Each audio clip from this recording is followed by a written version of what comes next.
A three-phase 2500 volt 1000 rpm salient pole, ध्यान रखिएगा salient pole synchronous machine having xg is equal to 30 ohm and xq is equal to 20 ohm per phase. If the load angle is 18 degree, then the reluctance power per phase, जो हमसे power पूछी गई है वो पर phase में पूछी गई है. तो रिलक्टेंस पावर का फॉर्मूला क्या होता है? रिलक्टेंस पावर, रिलक्टेंस पावर का फॉर्मूला होता है BT का स्क्वायर डिवाइडेड बाय 2 और यहाँ पे 1 अपॉन XQ माइनस XT, यहाँ पे साइन 2 थीटा, या आप इसको लिख सकते हो लोड एंगल जो रहेगा हमारा 2 डेल्टा. यहाँ पे देखिए हर चीज पर फेस में है. XT की बात करो, ये XQ की. तो ये जो वोल्टेज गिवन है ये क्या है? लाइन वोल्टेज में गिवन है. तो इसको हम लोगों को सबसे पहले फेस में कन्वर्ट करना पड़ेगा. तो 2500 डिवाइडेड बाय √3 और इसका हम लोग क्या निकालेंगे? स्क्वायर 1/2 जो फॉर्मूले में था और वैल्यूज पुट कर दीजिए. यहाँ पे क्या आएगा? 1/20 माइनस 1/30 साइन 2 इंटू 18 डिग्री. इसको सॉल्व करिए, आपकी वैल्यू आएगी 10.20 किलोवाट. ये आएगा आपका reluctance power. Next question. A 3-phase salient pole synchronous generator has the following data. The terminal voltage and the current delivered is 1 per unit each. Power factor is 0.8 lakh and XQ is equal to, यहाँ पे शायद is equal to दिखाना नहीं, XQ is equal to 0.6 per unit.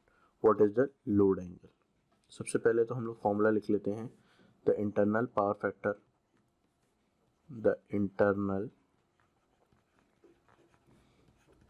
power factor angle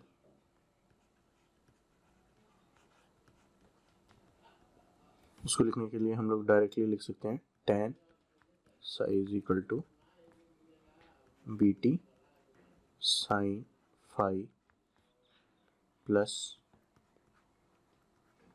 IA axis divided by BT cos phi plus IA RA. यहाँ पे lag given है इसीलिए मैंने यहाँ पे प्लस साइन लिया. ठीक है, जो जो वैल्यूज हम लोगों को पता है वो लिख लेते हैं यहाँ पे. जैसे 1 टर्मिनल वोल्टेज हमें 1 पता है. ठीक है, और पावर फैक्टर कितना है? 0.8, यानी ये क्या हो जाएगा? 0.6. आर्मेचर करंट भी 1 पता है और x की वैल्यू हमें पता है 0.6. सिमिलरली 1 और ये क्या है? 0.8. RA की वैल्यू पता नहीं है तो उसको हम लोग 0 इक्वेट करेंगे. इस वैल्यू को सॉल्व करिए, ये आएगा अप्रॉक्सीमेटली 1.2 अपॉन 0.8. तो ये आ जाएगा 3/2 सॉरी, ये जाएगा 1.5. तो साई की वैल्यू अगर आप tan इनवर्स निकाल के करेंगे तो आएगी 56.31 डिग्री. और हमें पता है साई क्या होता है? साई होगा हमारा 5 प्लस डेल्टा इक्वल टू 56.31. अब फाई कैसे निकालेंगे?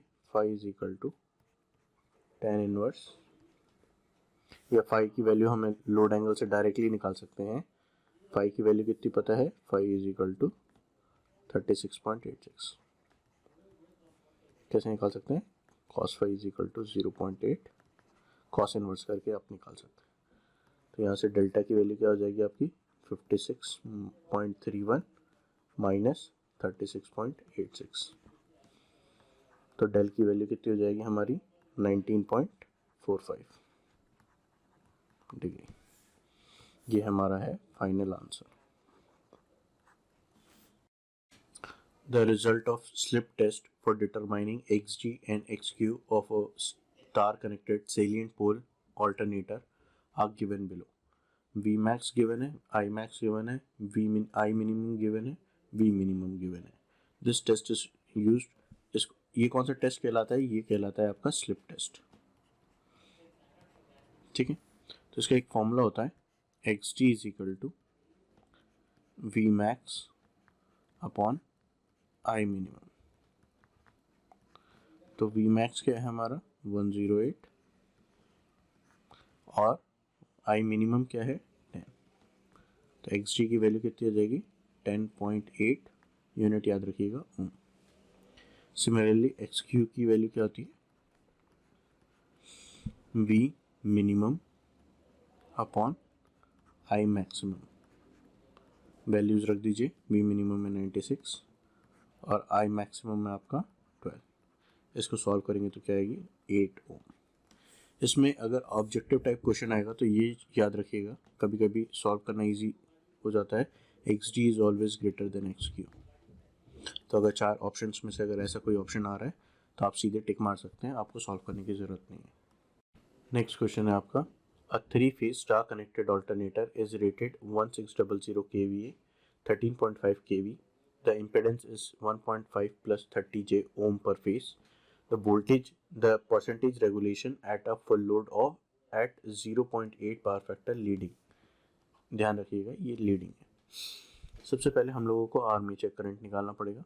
आर्मेचर करंट हमारा क्या होगा, कितना लोड गिवन है हमारा लोड गिवन है 1600 इंटू 10 की पावर 3. स्टार कनेक्टेड है इसलिए हम लोग क्या करेंगे, पर फेस में लाने के लिए √3 इंटू 13.5 इंटू 10 की पावर 3. इसको रिजॉल्व करिएगा तो क्या आएगा आपका 68.43 एम्पियर. वोल्टेज को हम लोगों को कन्वर्ट करना पड़ेगा फेस में, तो वोल्टेज क्या हो जाएगा टर्मिनल वोल्टेज अपॉन √3. तो ये हो जाएगा हमारा 13.5 इंटू 10 की power 3 divided by √3.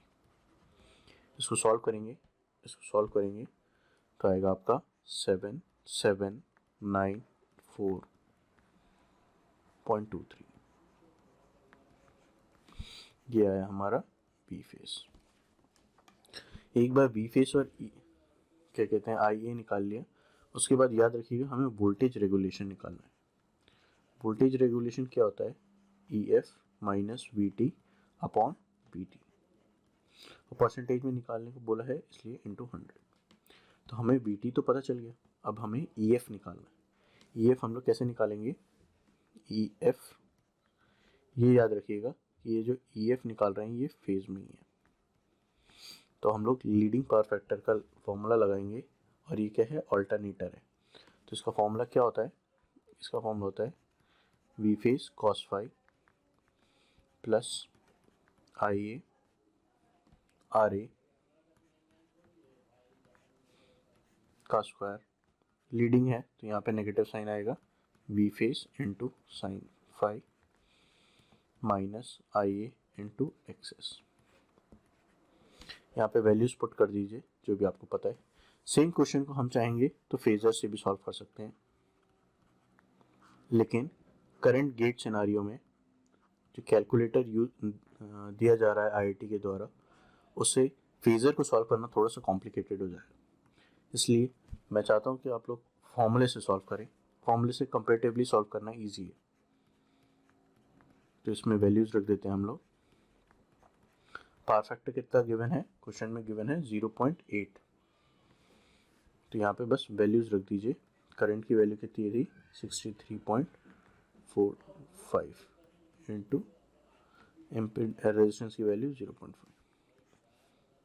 Square plus 7794.23 into 0.6 63.45 into 30 का स्क्वायर. माफ़ करिए यहाँ पे 45 नहीं है 43 है. ठीक है, तो इसको अगर आप रिजॉल्व करेंगे तो इसकी वैल्यू क्या आएगी, ई फेस अंडर रूट लेने के बाद की बात कर रहा हूँ मैं, फाइनल आंसर आएगा हमारा 6859. 11.59। ये याद रखिएगा, ये हम लोग फेज में निकाला है। तो हम लोग फॉर्मूला लगाएंगे वोल्टेज रेगुलेशन का, जो मैंने अभी ऊपर बताया था आप लोगों को।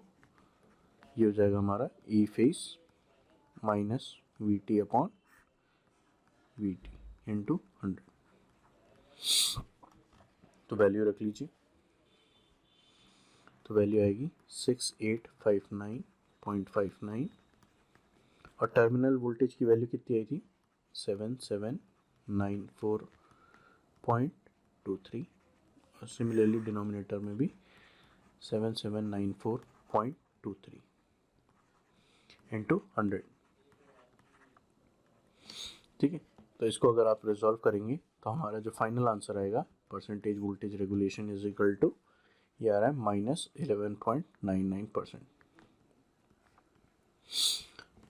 ध्यान रखिएगा लीडिंग यूज कर रहे हैं इसीलिए यहाँ पे नेगेटिव साइन है। तो this is our final answer. Next question है हमारा, 3 phase 50 Hz 8 pole star connected alternator has 120 stator slot and each slot has 10 conductors. The coil span is 12 slots.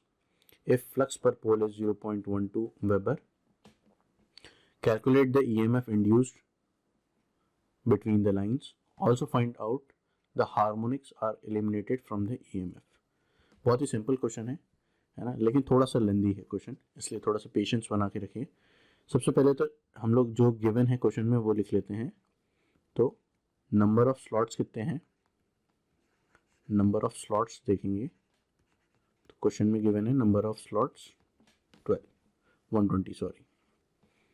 ठीक है, अगर हम number of turns per face की बात करें, ध्यान रखिएगा हमेशा नंबर ऑफ टर्न्स जो रहते हैं वो पर फेस में रहते हैं। हम लोग नंबर ऑफ टर्न्स तो निकाल लेते हैं लेकिन पर फेस करना भूल जाते हैं।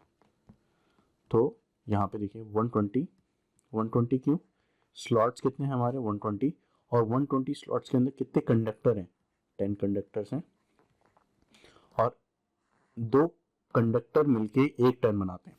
ये चीज़ें मैंने डीसी मशीन में स्टूडेंट्स को बताई है। जैसे ये देखिए एक कंडक्टर ये है और एक कंडक्टर ये है, दोनों कंडक्टर मिलके एक टर्न बनाएंगे। ठीक है, तो इसको डिवाइडेड बाय 2 करना पड़ेगा। ठीक है, तो ये आ जाएगा आपका नंबर ऑफ टर्न्स। लेकिन क्वेश्चन में क्या सॉरी हम लोग निकाल के रहे हैं number of turns per face. तो कितने फेस हैं हमारे 3 फेस। तो इसको सॉल्व करेंगे तो कितना आएगा हमारा 120 और ये 6, तो ये आ जाएगा हमारा 200। ठीक है, यहाँ तक किसी को कोई दिक्कत कोई परेशानी होगी तो प्लीज़ कमेंट बॉक्स में लिखिएगा। फिर हमारा एम निकालेंगे। एम क्या होता है, स्लॉट्स पर पोल पर फेस, किसी किसी बुक में जी से भी डिनोट किया है। ठीक है, और फिर हम लोग गामा निकालेंगे।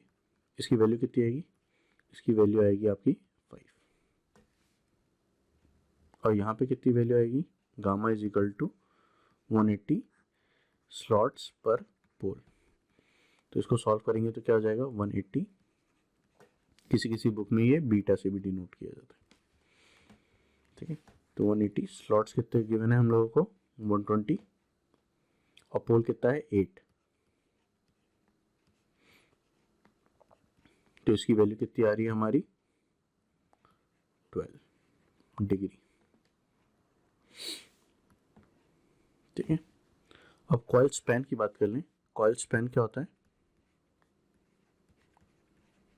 कॉइल स्पैन कितना होता है, कितना निकलेगा स्लॉट्स पर पोल। ये हम लोग निकालेंगे तो कितना आएगा 120 डिवाइडेड बाय 8 15 आएगा। ठीक है, और यहाँ पे कॉइल स्पैन कितना दिया हुआ है, यहाँ पे देखिए क्वेश्चन में गिवन है हम लोगों को कॉइल स्पैन इज 12 स्लॉट्स, यानी यहाँ पे हमारा 15 आ रहा है और वो लोग क्या बोल रहे हैं कॉइल स्पैन कितना है 12, यानी इसका मतलब क्या है ये 12 है। इसको इसके बगल में मैं लिख देता हूँ गिवन। इसका मतलब क्या हुआ कि शॉर्टिंग की गई है या कॉर्डिंग की गई है। तो कॉर्डिंग कितने स्लॉट से की गई है वो निकाल लेते हैं। तो कॉर्डिंग एंगल कैसे निकालेंगे, पहले कॉर्डिंग निकाल लेते हैं फिर कॉर्डिंग एंगल निकालेंगे। तो 15 माइनस 12 तो कितना आया 3, ठीक है। और ये गामा कॉर्डिंग एंगल कितना हो जाएगा, कॉर्डिंग एंगल हो जाएगा हमारा 3 इंटू गामा या बीटा जैसा भी आपको सही लगे। तो 3 इंटू 12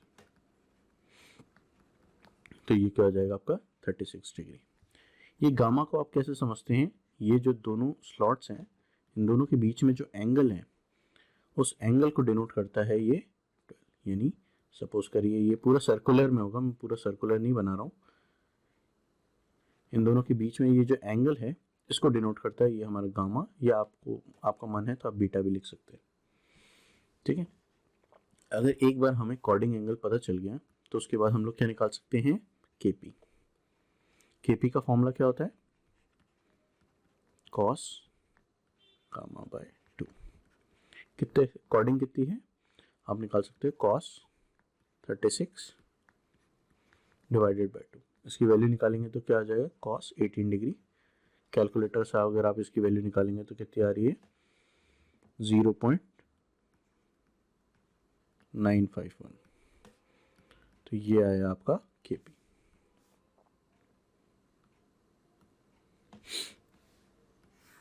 ये आपका केपी। सिमिलरली अब हम लोगों को निकालना है केडी। तो केडी का फॉर्मूला बता दीजिए आप मेरे को। केडी का फॉर्मूला क्या होता है, केडी इज इक्वल टू क्या होता है, साइन एम बीटा या गामा जैसा भी आपको सही लगे, जैसा मैंने आपको पहले भी बताया था, साइन बीटा बाय 2। यहाँ पे वैल्यू रख दीजिए, साइन एम कितना आ रहा था 5 into 12 divided by 2, 5 sine 12 divided by 2। इसको सॉल्व करेंगे तो क्या आ जाएगा आपका 30। तो इसको सॉल्व करेंगे तो आपका क्या आएगा, क्रॉस चेक करिए कहीं पे मैं कहीं गलती तो नहीं कर रहा, जाएगा 60। तो ये आ जाएगा हमारा 0.9566। तो केपी भी निकाल लिया हम लोगों ने, केडी भी निकाल लिया। अब ईएमएफ इक्वेशन लिखनी है।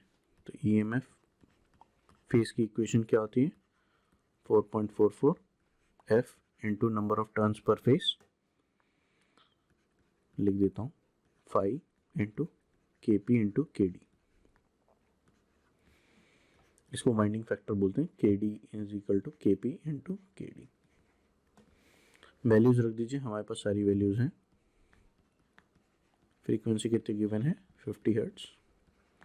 Number of turns per face आप लोगों ने अभी निकाला था ऊपर, कितनी आई थी वैल्यू हमारी नंबर ऑफ टर्न्स की 200। फ्लक्स कितना आ रहा था आप लोगों का 0.12 गिवन था क्वेश्चन में ऑलरेडी। केडी की वैल्यू हम लोगों को निकाल ली है हम लोगों ने, कितनी आ रही थी 9566 और इसकी आ रही थी 0.951। इसको सॉल्व करिए, इसको सॉल्व करेंगे तो हमारी वैल्यू कितनी आ रही है वो निकालिए, ठीक है। और क्वेश्चन में हम लोगों से पूछा क्या है, लाइन पूछा है, तो which is √3 times of E face. तो √3 टाइम्स करिए ई फेस की वैल्यू रखेंगे तो हमारी जो फाइनल वैल्यू निकल के आ रही है, हमारी जो फाइनल वैल्यू यहाँ पे निकल के आ रही है, it's coming out to be 8395.96।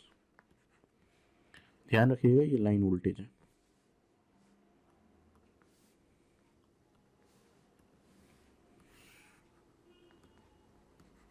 ये हमारा आंसर। क्वेश्चन में एक और पार्ट पूछा गया है, यहाँ पे ध्यान दीजिए। Also find out the which harmonics are eliminated from the EMF. तो कैसे निकालेंगे, तो इसके लिए हम लोग केपी यूज करेंगे।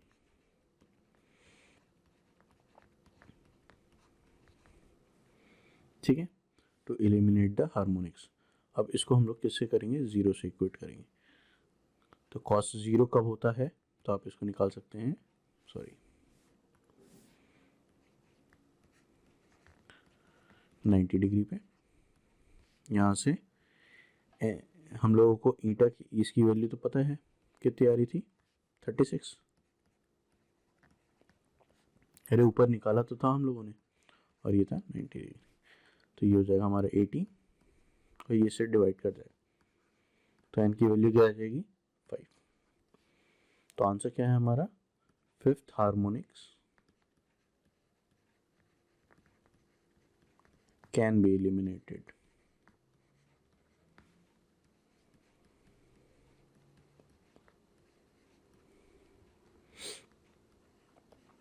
ठीक है, तो this is our final answer.